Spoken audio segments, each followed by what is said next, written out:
Hi all, it is Lalev from Autocad, and in this tutorial I will show you how to dimension correctly using coordinate systems in Autocad. You can not only dimension easily but also move elements when moving and setting the coordinate system. In this case I will rotate the coordinate system first and then rotate the display as well for ease, and then dimension just horizontally and vertically, because as you can see the house, which is this one, is not rotated exactly vertically. We type UCS object OB and then plan and enter, which means current UCS. That will rotate the coordinate system according to a selected object. In this case I selected the wall of the house. Now you can dimension easily horizontally and vertically, just using the standard dimension, not a line dimension.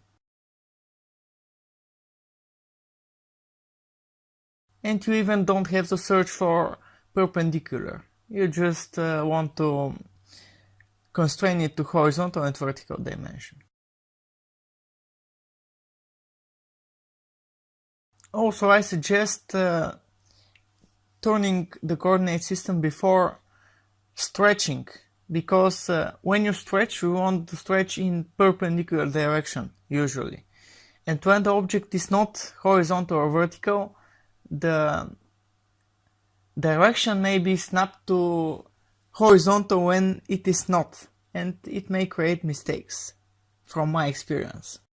Now I will do that. I will stretch the pavement and the grass area.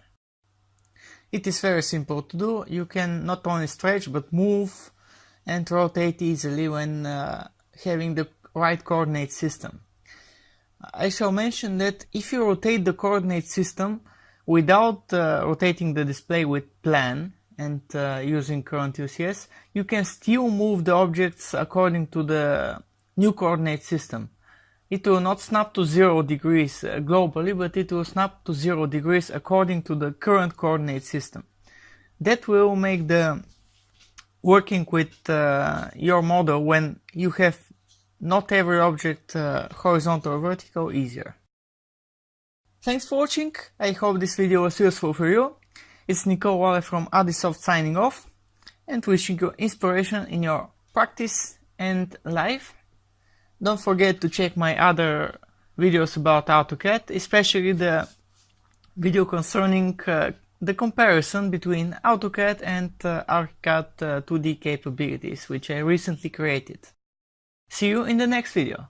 Bye.